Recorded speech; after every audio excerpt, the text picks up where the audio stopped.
A Respectable Woman by Kate Chopin. Mrs. Baroda was a little provoked to learn that her husband expected his friend, Gouvernail, up to spend a week or two on the plantation. They had entertained a good deal during the winter; much of the time had also been passed in New Orleans in various forms of mild dissipation. She was looking forward to a period of unbroken rest now, and undisturbed tête à tête with her husband, when he informed her that Gouvernail was coming up to stay a week or two. This was a man she had heard much of, but never seen. He had been her husband's college friend, was now a journalist, and in no sense a society man or a man about town, which were, perhaps, some of the reasons she had never met him. But she had unconsciously formed an image of him in her mind.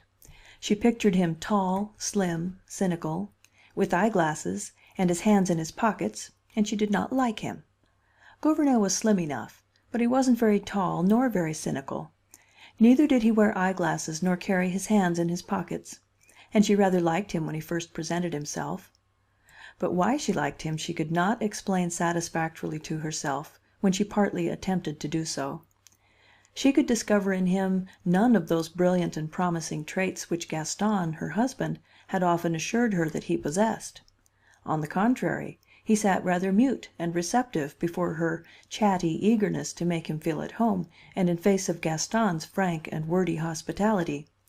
His manner was as courteous toward her as the most exacting woman could require, but he made no direct appeal to her approval or even esteem. Once settled at the plantation, he seemed to like to sit upon the wide portico in the shade of one of the big Corinthian pillars, smoking his cigar lazily and listening attentively to Gaston's experience as a sugar planter.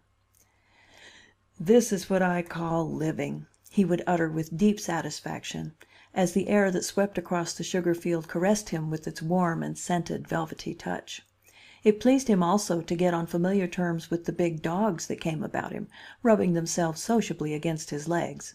He did not care to fish, and displayed no eagerness to go out and kill grosbecs when Gaston proposed doing so. Gouvernail's personality puzzled Mrs. Baroda, but she liked him. Indeed, he was a lovable, inoffensive fellow.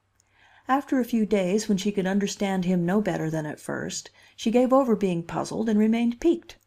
In this mood, she left her husband and her guest, for the most part, alone together.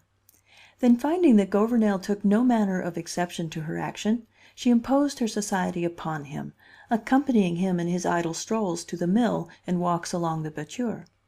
She persistently sought to penetrate the reserve in which he had unconsciously enveloped himself.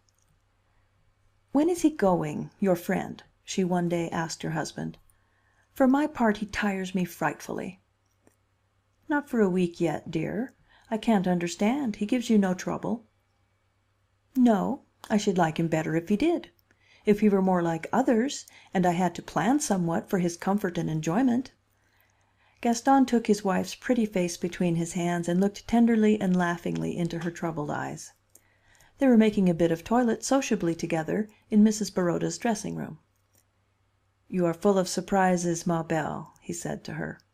"Even I can never count upon how you are going to act under given conditions." He kissed her and turned to fasten his cravat before the mirror. "Here you are," he went on, "taking poor Gouvernail seriously and making a commotion over him, the last thing he would desire or expect." "Commotion?" she hotly resented. "Nonsense! How can you say such a thing? Commotion, indeed! But you said he was clever." "So he is. But the poor fellow is run down by overwork now. That's why I asked him here to take a rest." "You used to say he was a man of ideas," she retorted, unconciliated. "I expected him to be interesting, at least. I'm going to the city in the morning to have my spring gowns fitted. Let me know when Mr. Gouvernail is gone. I shall be at my Aunt Octavie's." That night she went and sat alone upon a bench that stood beneath a live oak tree at the edge of the gravel walk. She had never known her thoughts or her intentions to be so confused. She could gather nothing from them but the feeling of a distinct necessity to quit her home in the morning. Mrs. Baroda heard footsteps crunching the gravel, but could discern in the darkness only the approaching red point of a lighted cigar. She knew it was Gouvernail, for her husband did not smoke. She hoped to remain unnoticed, but her white gown revealed her to him. He threw away his cigar and seated himself upon the bench beside her, without a suspicion that she might object to his presence. "Your husband told me to bring this to you, Mrs. Baroda," he said, handing her a filmy white scarf with which she sometimes enveloped her head and shoulders. She accepted the scarf from him with a murmur of thanks and let it lie in her lap. He made some commonplace observation upon the baneful effect of the night air at the season. Then, as his gaze reached out into the darkness, he murmured, half to himself, "Night of south winds, night of the large few stars, still nodding night." She made no reply to this apostrophe to the night, which indeed was not addressed to her. Gouvernail was in no sense a diffident man, for he was not a self-conscious one. His periods of reserve were not constitutional, but the result of moods. Sitting there beside Mrs. Baroda, his silence melted for the time. He talked freely and intimately in a low, hesitating drawl that was not unpleasant to hear. He talked of the old college days when he and Gaston had been a good deal to each other, of the days of keen and blind ambitions and large intentions. Now there was left with him, at least, a philosophic acquiescence to the existing order, only a desire to be permitted to exist, with now and then a little whiff of genuine life, such as he was breathing now. Her mind only vaguely grasped what he was saying. Her physical being was, for the moment, predominant. She was not thinking of his words, only drinking in the tones of his voice. She wanted to reach out her hand in the darkness and touch him with the sensitive tips of her fingers upon the face or the lips. She wanted to draw close to him and whisper against his cheek, she did not care what, as she might have done if she had not been a respectable woman. The stronger the impulse grew to bring herself near him, the further, in fact, did she draw away from him. As soon as she could do so without an appearance of too great rudeness, she rose and left him there alone. Before she reached the house, Gouvernail had lighted a fresh cigar and ended his apostrophe to the night. Mrs. Baroda was greatly tempted that night to tell her husband, who was also her friend, of this folly that had seized her. But she did not yield to the temptation.